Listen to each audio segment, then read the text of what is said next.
Hi, everybody. It is so wonderful to be with the Ed Collab gathering this morning. Thank you for joining us. Thank you for letting us be with you to talk a little bit about digital learning as we head back into the school year. I'm Kristen Zemke, and I teach and live in Chicago, and I'm here with my wonderful co-author, Katie. Hi everyone, how are you? I am coming to you live from the suburbs of Chicago. We are very happy that you're here with us, and we hope that this session is valuable and timely and offers you some helpful tips that you can take right back to your classroom first thing Monday morning. Exactly. If you've been with Katie and I before, you know that we are all about practicality and the ability to try it right away with students. So everything that we share with you will be under that umbrella today. All right, so let's get started here. Let me share my screen. We're going to start off with a welcome slide.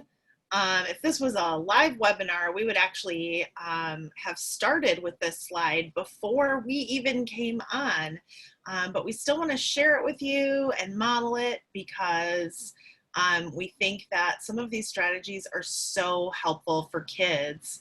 So these are our Twitter handles. If you do not follow us on Twitter, please find us on social media and follow us so that we can continue the conversation beyond this. Reach out with us anytime. Yes, absolutely. And then we're going to go on to our next slide, which is an example of a welcome slide that you might share with students at the beginning of a live session just like this. So for this one, we actually have a mystery image. So we want you to take a few minutes. Hopefully you have some paper and a marker. If this was a live session, we would be asking you to put your thinking right in the chat. You can see that's why that green arrow is there. So take a minute and jot down, what do you notice about this image? What do you wonder? What do you think this could be? And what makes you think that? You can pause this video now if you want to take a few minutes and just kind of sit with this. So as students do this, we might continue to prompt their thinking, or we might just be sitting quietly with our microphone off and our camera off, observing what they write in the chat, seeing what's there, jotting down any ideas that we want to highlight or ask for more information or clarification on. You might be starting with an image that is connected to a unit of study that you're working on, social studies or science, mathematics, or you might just have an interesting image that you have turned into a mystery image. But this exercise gets kids engaged, it gets them ready to learn, and it gets them thinking. Kristen, I see you're holding something up to the camera. Can you talk a little bit about that? So I was just doing some writing as I did a close reading of this image, and just a couple of my noticings was that it's something that zoomed in this mystery image. I could see some coarse fur, I could see some white and some black coloring, and then I saw what I thought was a leaf, and it made me wonder, what type of leaf is it? Because maybe if I can figure out the type of leaf, it will help me be able to figure out what is in this picture. I think also, just a quick note, like when we ask students to hold up, we could also do this with pen and paper, right? If we were allowing kids to draw and write about this, just hold it up really quickly, show your thinking, and it becomes easy to see. Yes, and teach kids how to do that. Like if you want them to take a picture or hold something up, you have to explicitly teach them how to do that so that you can read it. So we're going to go ahead and go on to the next slide, which is the how-to slide. This is actually a panda and a panda eating bamboo. which you may or may not have guessed based on the colorations or the fur or the green of the bamboo. So just a quick tech how-to. We promised you'd have something you could try with kids first thing Monday morning. So here's one thing. We like this website called Unsplash for really high quality images that you can use. We always copy and paste the attribution in our slide notes, even though Unsplash doesn't require it, but we feel like we want to give credit to those artists and photographers. You drag it from downloads or copy paste it, put it into your slideshow, and then you can adjust the mask. So if you're in Google Slides, you just double click it, and then you drag the black rectangles on the side or on the top, and you can hide the rest of the picture and just show one part of the picture.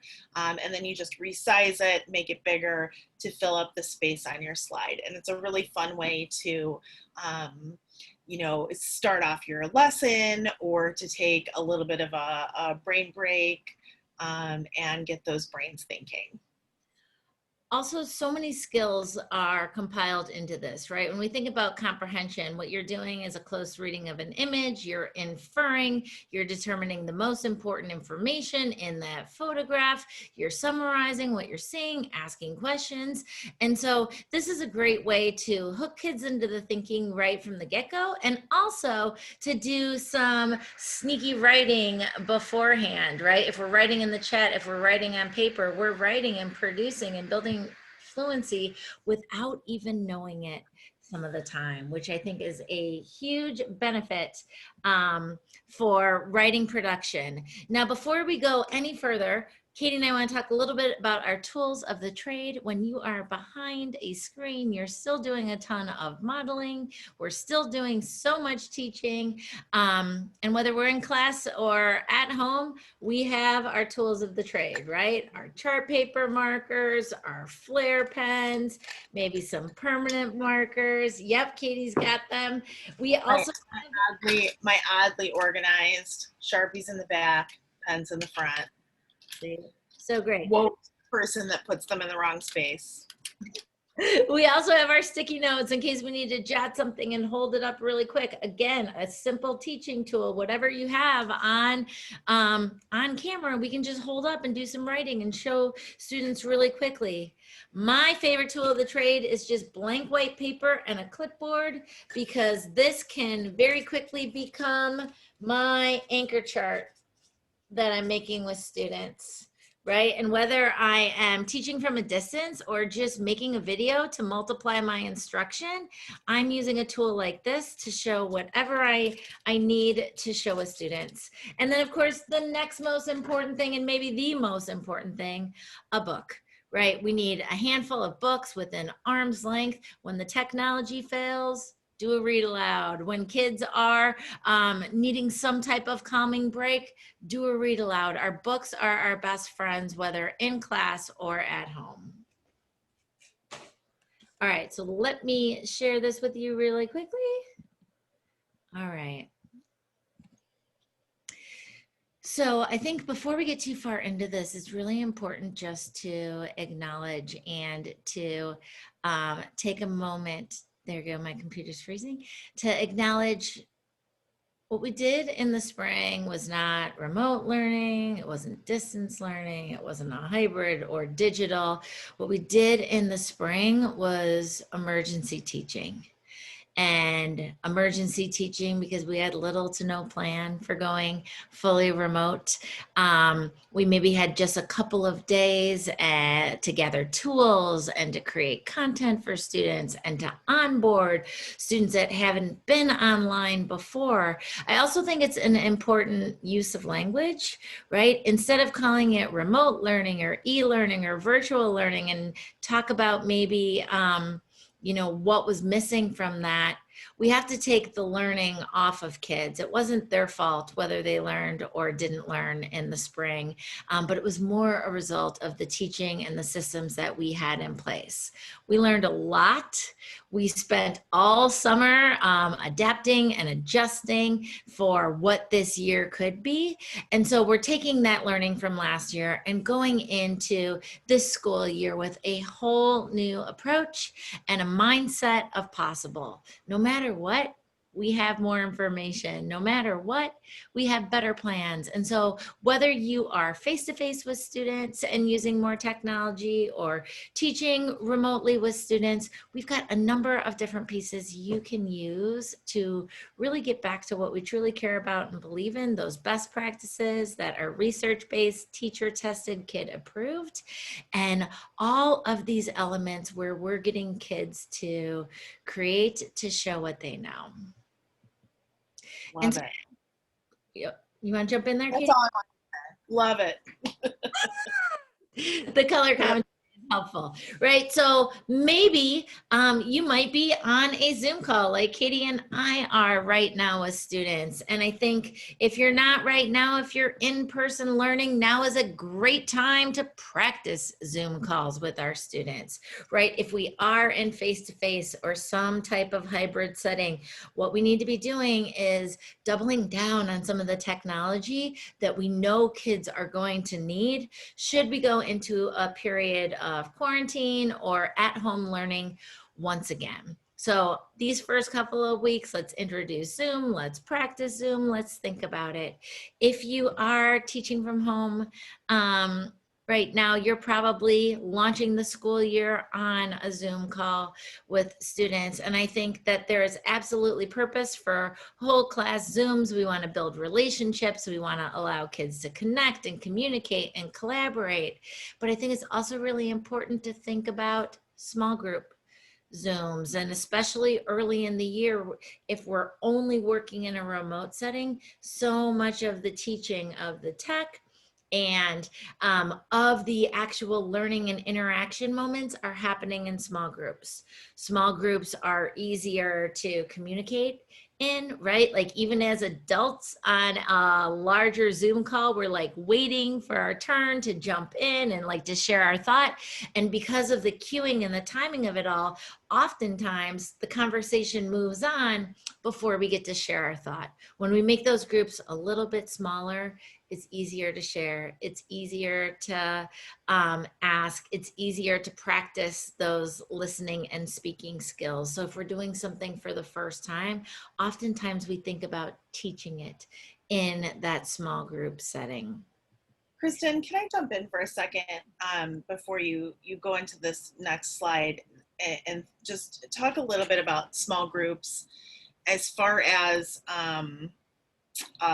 supervision is concerned, because we're hearing from a lot of teachers that they're worried about putting kids into breakout rooms if they don't have enough adults to supervise, and all of these different concerns. And I think that something really important that we need to address is that we don't start day one of school and be like, okay everyone, you're in a breakout room, off you go, right? We teach that skill just like we teach any other skill. And we use the gradual release of responsibility model with tech tools, the same way that we do with instructional skills and strategies. We don't use sudden release. We establish guidelines and norms with kids. We practice, right? We leave room for error. We know that kids, the two of us together have collectively been teaching for 40 years. And that we know that somebody is going to have a misstep or make a poor choice, but that's what school's about. That's right, mistakes. We celebrate mistakes in mathematics. We should celebrate mistakes with technology because it gives us an opportunity to teach how to do it in a way that's productive to society. So I think it's really important just to remember that you don't have to jump kids into that small group setting right off the bat if you can't meet with small groups independently. But you're going to teach, you're going to scaffold, you're going to give them tools, you're going to give them opportunities to practice.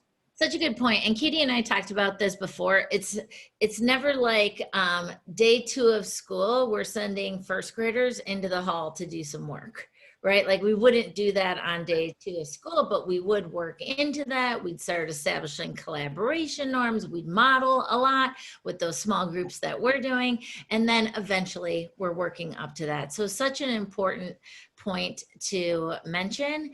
And every time that we're behind a screen with kids, we're modeling, right? So like all of this is modeling. And so we're really focused on that as we move forward. Now, some of our modeling might be on video and with smaller groups. We might also be doing teaching in smaller groups, whether it be a math group or a guided reading group or an inquiry circle or a book club. Small groups are great ways to confer with students, to check in, to do more personalized instruction. And so wherever our day is, whatever our day is looking like, we're thinking about when can we have some time to do some of that more close proximity, intimate style teaching that we would do in small groups in the classroom. You may have heard these terms, synchronous and asynchronous. They're two vocabulary words that I think everyone in education has very quickly added to their dictionary. And so just to define it a little bit in case you haven't, synchronous learning is when you are in this two-way interaction. Okay, and it's really great for seeing your students' faces, checking in with kids, and having that sense of classroom community. Asynchronous is what we're doing right now, right? We are putting this together. You are watching it on your own time, and you're accessing it in a way that is very individual and personal to you. So I think it's important to define those terms and unpack them a little bit as it relates to instruction. No, go ahead, Kristen. Just to say, and I think with that, we're thinking about what is that real-time learning when we're all together? What is that anytime learning when students are working independently? And what we know we need to do and what we're working towards always is student independence as we give kids clear and concise information. We provide them a ton of scaffolds and supports and how to move through their learning if they're doing it on their own. And we work up to extending those periods of time.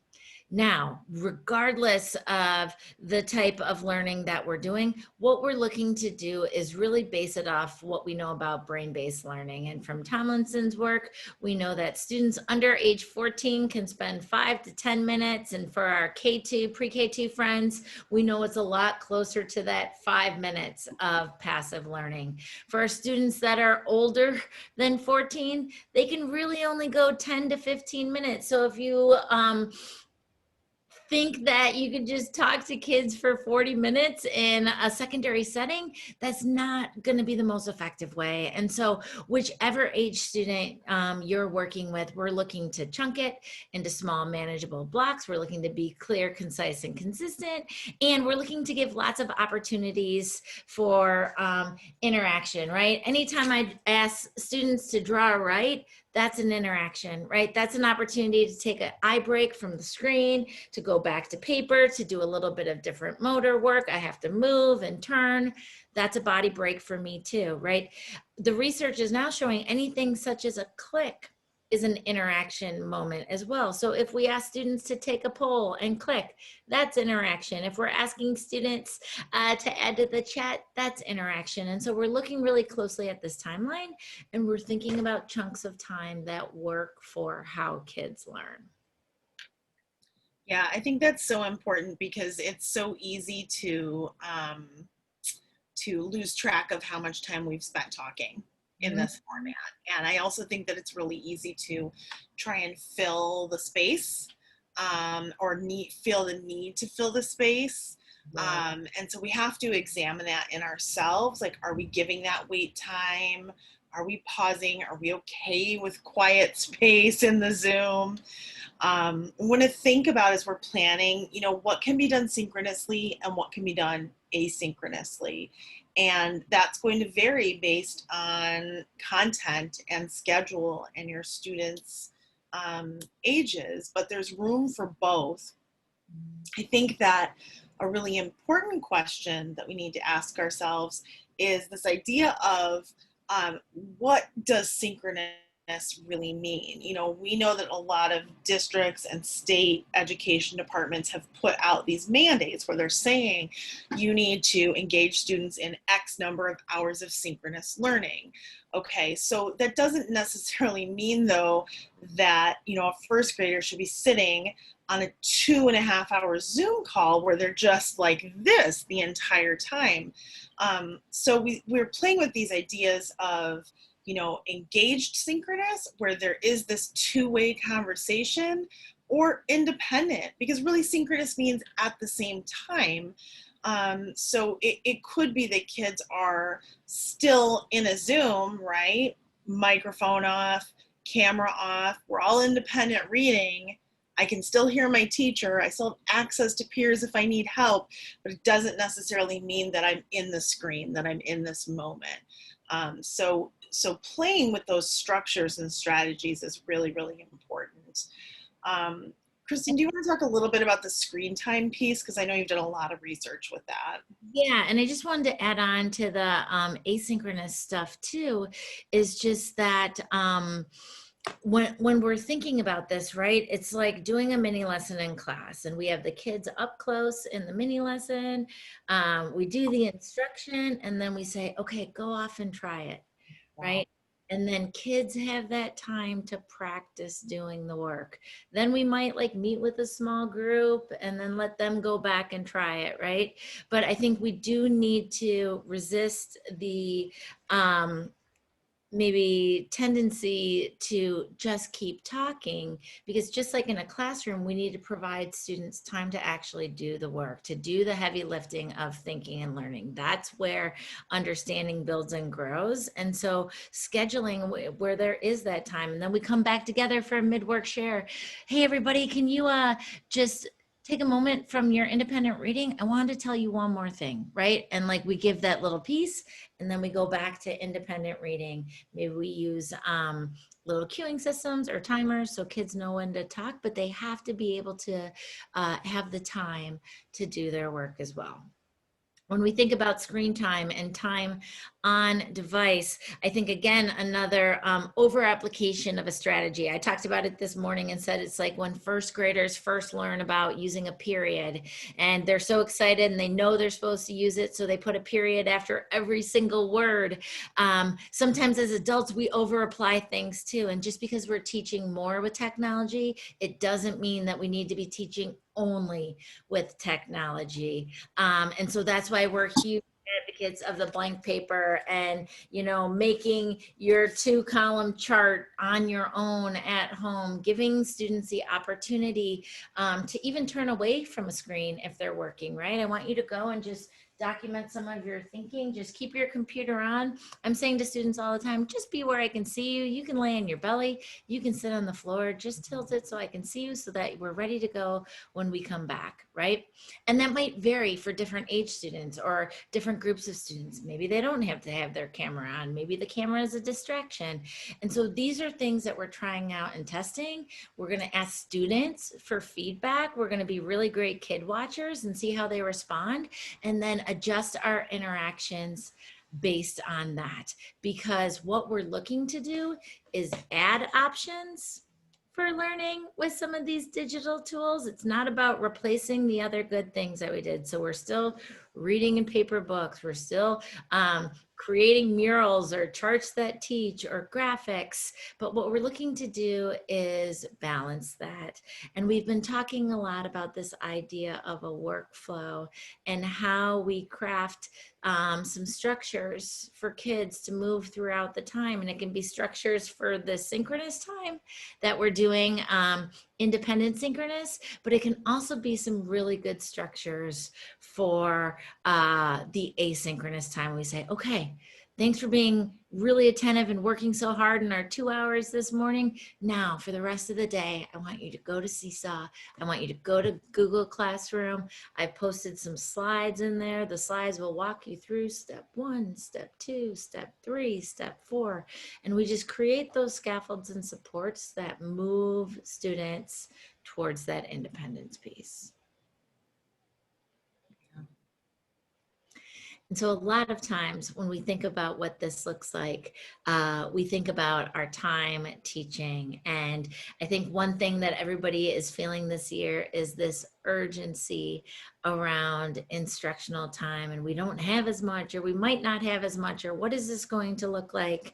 And I think this is a moment where we are adjusting how our instruction might go, whether we're face-to-face talking with students on a Zoom call, or whether I'm creating a mini lesson to send out to students to use in some of that asynchronous time as a teaching tool. We're really looking at simplifying it and making it very clear. And so Katie and I came up with just these queuing systems for teachers about what we want to do to keep that mini lesson in duration condensed, as well as to give kids the essential tools they need in order to interact. So when we talk about a, let's say, asynchronous video, just like the one Katie and I are making right now, it would look something like this, right? I would start my lesson by greeting students, and I would say, "Good afternoon, everybody. How are you doing?"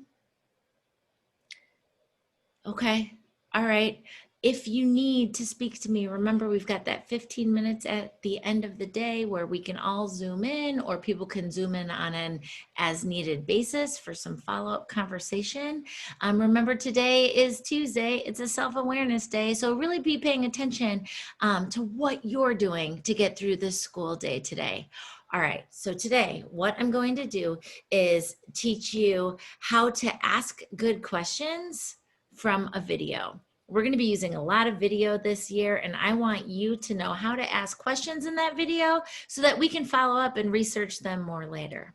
Okay, let me show you. So we just go through this process of establishing that relationship in the greeting, right? We know we've been out of school. There's been so much trauma in a wide variety of ways that students have encountered. So we're constantly working to establish that relationship that we have as a community of learners. We start with that. We quickly name what we're going to teach and why. Then we move into that show where I say, okay, so now I'm going to show you, let me share my screen. Watch what I do. You're going to get to do it in just a second, right? So we give that quick, condensed 90-second showing of how this is going to go. And then we adjust our language and say, okay, now it's your turn to go do this. If you are reading your independent reading group book, press pause. When you're done reading, come back, watch the end of the video, right? All right, now I'm gonna send you off to go do this. You go watch the video, you take notes. When you're done, take a photo of your notes, post it in Google Classroom so I can see. And then I want you to keep thinking about this strategy as we go across the week, right? So we always end with that keep thinking and that invitational language or charge to apply this in many different settings as we progress through learning this week. Yeah. And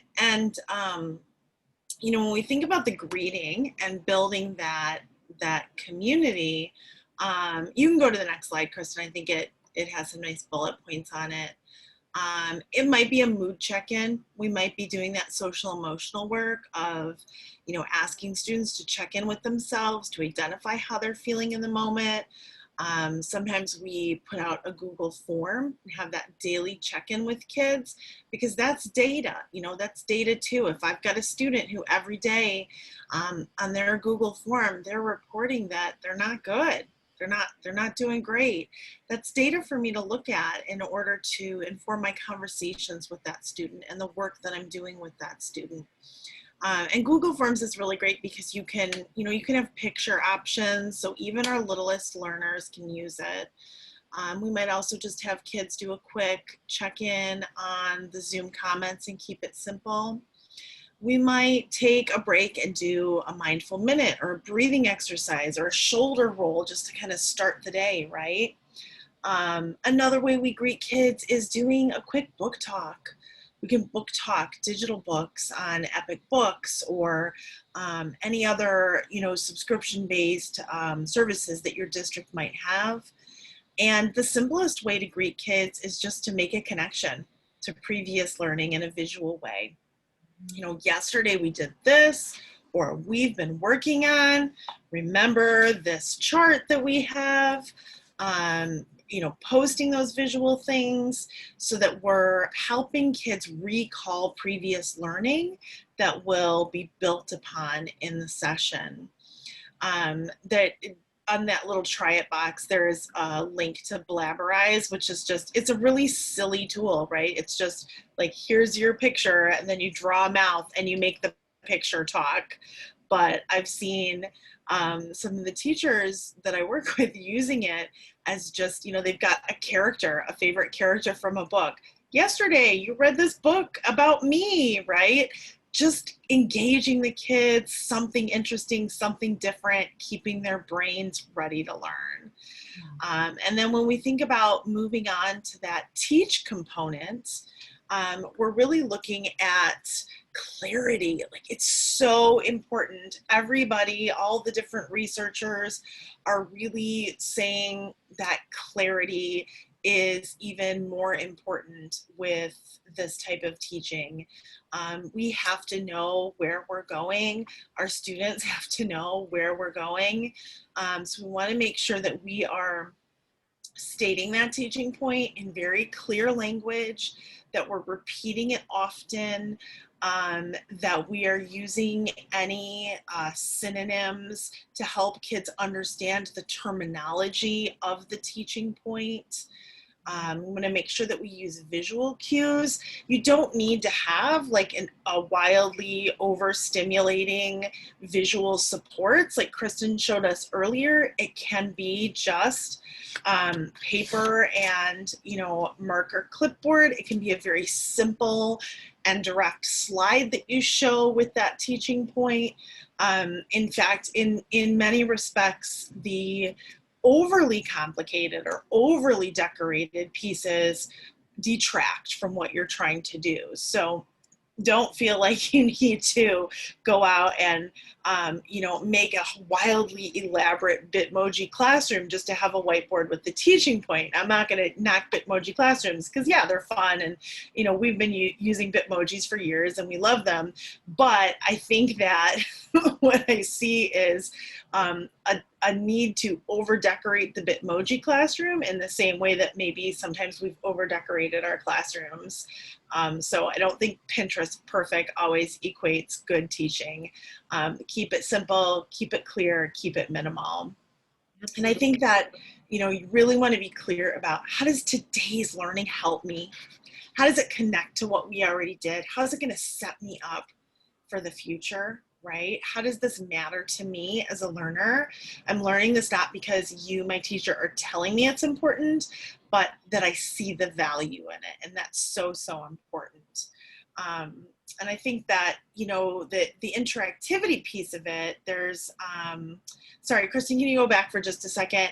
On the try it, like the idea of using Google Slides or using interactive tools like Pear Deck or ClassKick or whatever, as you're going into the teach and the show and the practice, start exploring what tools you have at your disposal to help you peer and sneak peek into kids' work and what they're doing, whether it's something as simple as a photo or something more interactive like a Jamboard, which is an interactive whiteboard, or ClassKick, where you can kind of see what every kid's working on independently, or Seesaw. You want to start using those tools to your advantage. I think just to add on to that. Did you want to talk about the show slide or? Sure, but I think like just to add on to that piece too, this is absolutely something our kindergarten and first grade friends can do as well. Yes. like we teach them how to take a photo of something and turn it into Seesaw, right? And then that becomes our workflow over and over and over. And that's something that students can do independently. And then we think about that feedback piece too. How can we give them the feedback on tools like that that will really help them grow? So we're being clear with the teaching, and then we're going to be clear with our feedback a little bit later too. The other thing that we want to do is we want to show and model the process. And this is where we have to keep it short, right? Oftentimes we get so involved in our modeling and want students to know, and you could do it like this, or you could do it like this, or you could do it this way too. And that's distracting. So we're going to show them maybe one, maybe two ways of how they're going to go about this. We're going to do the same great teaching, even if we're at our house talking to ourselves, right? We're going to do that think aloud piece. We're going to be really mindful of the resources that we have with students. If I need to do a turn and talk, I might model that with like a little toy or something, like get your turn and talk toy, so that we're practicing these pieces, right? And we're teaching the technology needed right embedded with the rest of the process. And we're using those verbal cueing strategies. So now what I want you to do is press pause, go take a photo, upload it to Seesaw, and that's how you're going to turn in your work today, right? And so we're giving the teaching of the technology right as we're teaching the big ideas and the strategies that we want students to employ. Many times, like I said, if we're keeping it just really simple, that can happen on paper or with chart paper. Other great tools that we could use would be Loom, or a tool like Screencastify, where we can mirror our screen and have our little talking head right there and point to different processes we want students to engage in as they go. Yeah, so thinking about engagement, you know, I want you to just think for a minute, what strategies have you already found to be really good for engagement? You can pause this video and take a few minutes, give yourself that brain break and jot some things down, and just really reflect on what have you noticed students have responded well to. I'll give you some ideas. Physical engagement is really important. You know, in the classroom, we're often saying like, write with me on the carpet, point in the air, follow along with me. So anything you can do to engage kids physically during sessions, whether it's synchronous or asynchronous, is so important. Put your hands on your head if you agree with what she's doing, you know. Also use your digital tools. So you're going to use that chat box. We're not going to just shut it off because we're worried about what kids are going to say. We're going to explicitly teach them how to use it. We're going to set up those guidelines together. We're going to practice. You can have students share their screen, or have students utilize reaction buttons or use polls. Anything we can do to use our tech tools to get kids interacting with content in the class. The same, you know, by the same connection is the idea of visual tools. So anchor charts, you know, virtual backgrounds that have like the teaching point of the day, using your second device as a dot camera so you can put the book right under there as you would, interactive whiteboards. There's so many different ways that we can bring visuals to our lesson to help support student learning. And then just a couple, you know, finite points, like embrace the linger, open rooms early, stick around, see who sticks around, so that you can see which students might need an extra minute with you, might need that connection. And think about using a timer. I have a love-hate relationship with timers. I think for some kids, they're like a game changer, and other kids, it just causes like an anxiety meltdown. So you have to read the room a little bit on those. But I really liked Mr. Timer and Timers and More on YouTube, because they have like this chill, relaxing music that goes with it. And so those are really good tools. And, you know, ultimately you got to just ask yourself, what is the impact when I do this? You have to go in with an inquiry mindset.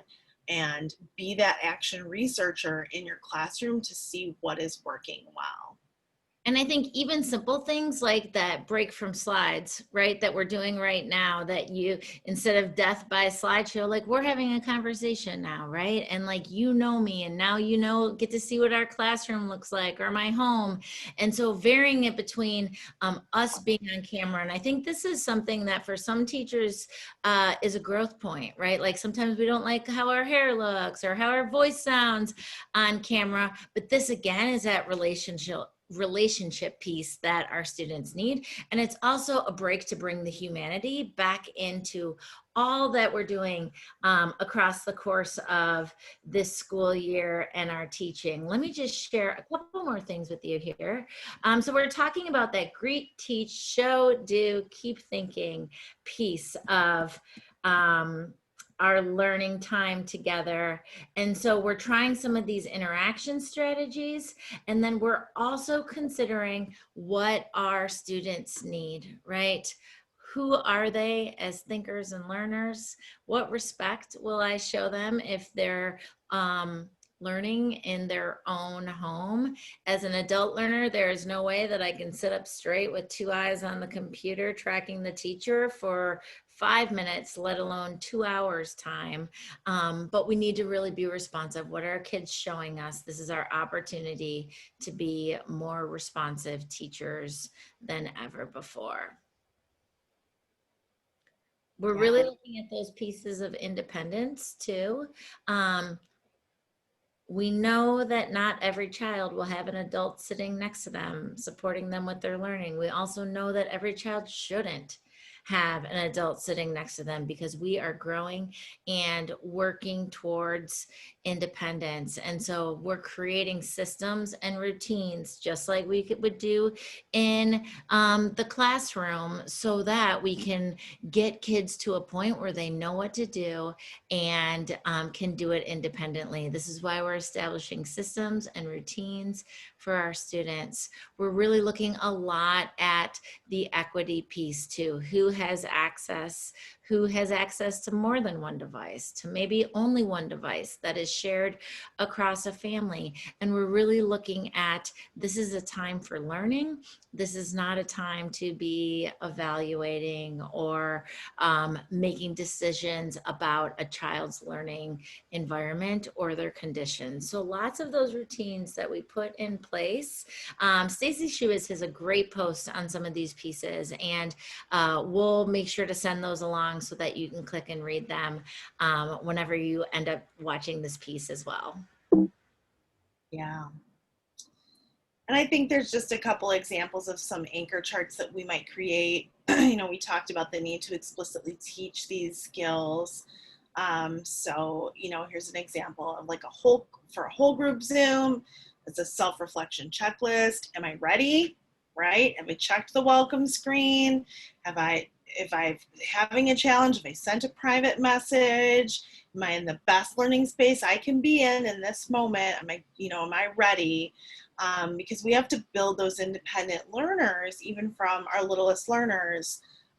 It shouldn't have to be up to caregivers to set the scene for them. They should start to learn what is a good learning environment for me. I'm going to do the best I can with what I have in this moment. And that's all we can ask of them. And then the next example is, here's an example of how partnerships go. If kids are going into their first foray into partnerships, we check in to make sure each partner knows what to do. We give them some sample language to use with one another. Are you ready to learn with me? How can I help, right? We're modeling that language and giving them those steps to follow, giving them that structure. And we should say that, as with anything, we try to co-create and involve students with the creation of these as much as we possibly can, because it's so much more meaningful when kids are able to give their ideas and share how they think it should go. Because then they've got that buy-in. It's part of what they've also created. Absolutely. And kids come up with great ideas, right? We have to give them some experience in doing this, and then 9 times out of 10, they've got truly great ideas that make the learning sequence better for everybody. And so I think when we go back to that structure of a digital mini lesson, we then, have these engagement opportunities throughout, be really mindful of how this is going. And then we give that kid a charge to have a go, right? We can have a go just by muting our microphones and everyone go trying at once so that the teacher's still here for questions, other kids are here for support. If, students aren't exactly sure what to do in the doing piece, but we create the conditions for them to go off, for them to give it a try, and then we can come back together and say, how'd it go, right? What do we need to work on for next time? Do you have feedback, right? And we move right then into the transference of the skill, where else they might use it, how it's going to influence their independent work, how we might need to make adjustments to the strategy that was taught, because it worked like this when we were face-to-face in class, but then when we went to the home learning, it was a little bit different.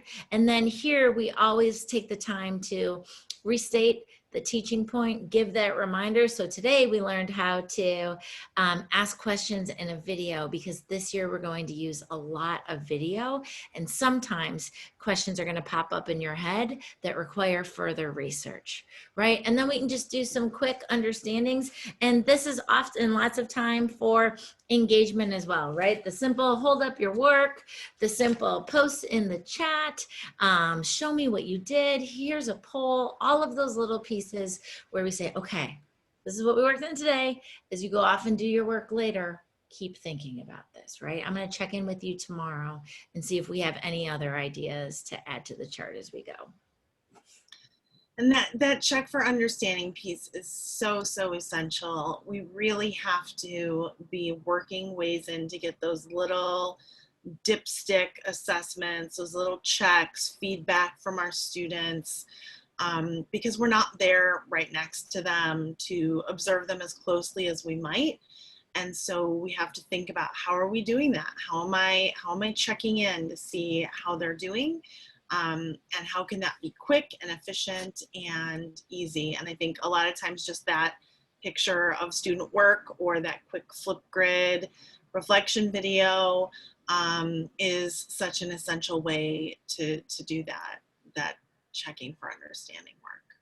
Absolutely. And so I think the big ideas here is, as we go into the year, whatever learning environment you're in, we're holding on to our this we believes, right? What are those best practices that grow strong thinkers who are empowered and independent in their work? We're looking to build relationships. We understand that maybe our learning conditions are going to ebb and flow this year between different environments, and it's our relationships that will hold us together.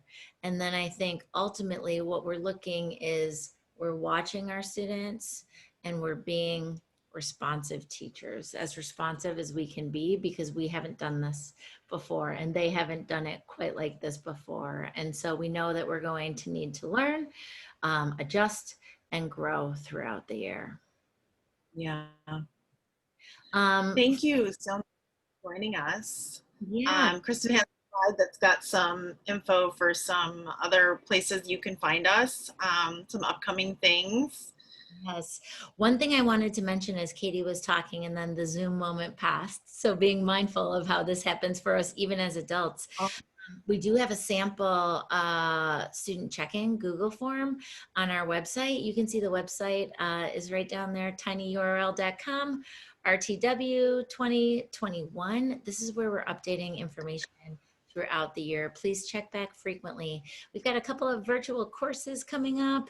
We're also about to release a crosswalk of digital lessons that come from Amplify and Read the World, and how you might merge them together to build your necessary tech tools for the year with students.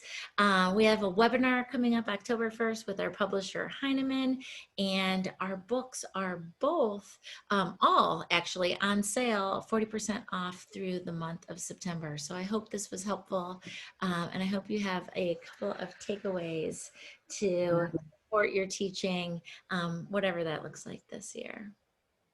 Yeah, and like, can I take a minute and like give a plug for this book because it's so beautiful. But here's what I love about it: the way that the publisher organized it is that it's organized by it's all lessons. It's not like a heavy reading book; like it's all lessons, and so you can see like there's a really nice like table of contents, and then it's just really clear lessons with examples. And so it's super user friendly. So if you don't have any time, you can just like dive in and like get to what you need. So I just have to like give a plug for the publisher a little bit on that because they did such a glorious job, and our editor Toby did such a glorious job like organizing and streamlining with you in mind, with teachers in mind. So. And Read the World has 45 lessons to get you started right away. It, we hope, is a great way to launch the year as well as deepen the thinking as we go. Okay, now we know how to do this and think about this. Let's think about the next thing as we move forward. Thank you, Gathering Friends. It is wonderful to be with you. I hope you have a great day of learning with the Educator Collaborative. Please reach out to us on Twitter at Kristen Zemke and at Katie Mutaris if you have any questions or if we can support you further. Thanks, everyone. Bye.